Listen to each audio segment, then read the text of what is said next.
There's a perception that slavery is something that's just in the past, part of our history books. But the reality is there's more people enslaved today than any other time in history. Over 30 million people. And I think that in the West in particular, it's not really understood or acknowledged.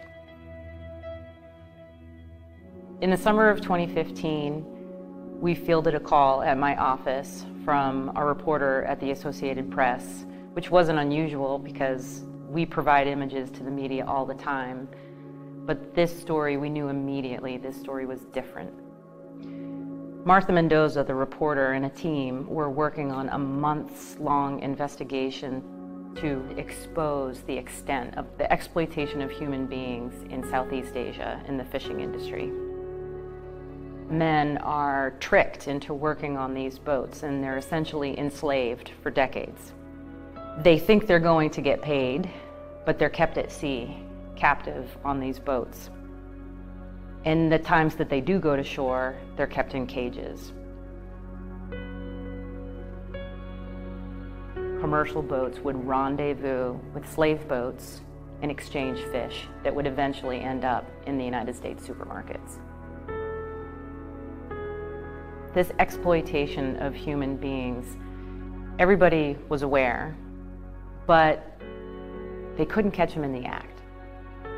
These commercial boats were very crafty and knew that they had to leave the territorial waters where they were allowed to operate, and they would turn off all their tracking devices, so they were essentially invisible in the middle of the ocean.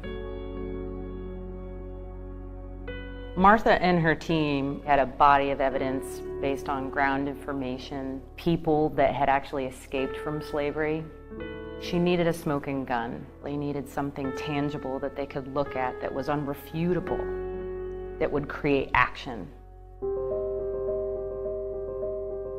We own and operate satellites and ground infrastructure, an entire system that allows us to see any spot on the surface of the Earth against very short timelines, at very high resolution. We knew we needed the best ammo that we could put against this problem, and that required the best satellite we had. We actually put Worldview 3 on the task because it required 30-centimeter imagery to actually meet the needs of the mission. Martha and her team were doing a good job of narrowing the search space that we should be looking at, given that they were hiding in the middle of the ocean. And so we were tipped off in terms of the direction that they were going in, but we still had a really wide area to look at. So what we had to do was guess. When the satellite came overhead, that initial review, we came back with nothing, and it was empty ocean. So we tried again. The second collection came in, our analyst looked at it. We knew we had the shot.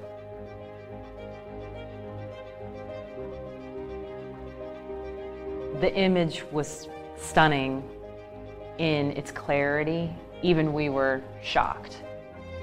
Based on photos that had been taken when the commercial boat was in the harbor, we could figure out, we could measure the length and the width of the boat, the height of the mast. We could see details in this image that were so strong. For example, the cargo holds were open on the commercial boat, which was a signal that they were offloading fish from the slave boats into the commercial boat. We could see the ropes that were tying these two together. We didn't expect to see that. It was unbelievable. We knew we were delivering something that was going to make a difference in this investigation.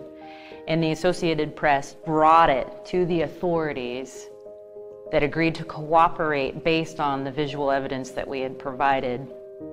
And the Indonesian government used their navy to go out and rescue these men off the boats and arrest the captains that were responsible. Because of this team's investigation, there was the immediate release of the men that were on those boats. But almost more importantly, the level of awareness that went up around that rescue actually cascaded into more rescues of more men. And now we know, just based on her reporting and her team, that over 2,000 men have been returned to their homes. Many of the men were gone for decades, had not seen their mothers, had not seen their sisters or brothers. This is one of the rare times, maybe the only time, where we've actually been able to put a face to the lives we've saved. Martha sent me a note recently, and in that note she shared about one of her colleagues going back to visit with some of the men who were rescued. She told them the story. And one of them said, "You mean a satellite in the sky looking for us?" What I hear in that question, looking for us, is that he doesn't even know that he's valued as a human being. And so for me, the reward is about, obviously, him being reunited with his family, but knowing that in some indirect way that we communicated to him that his life had value. That's what this is all about. That's the golden image. At its core, that is why we do what we do.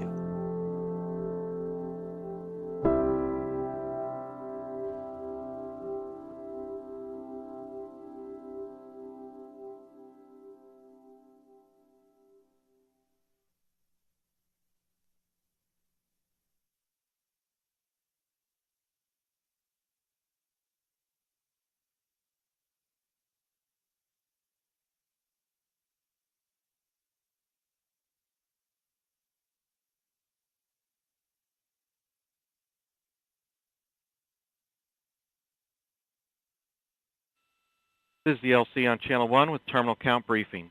If a condition exceeds a launch constraint any time after the terminal count status check, the observer shall announce hold, hold, hold on Channel 1, identify their station, and briefly state the reason for the hold.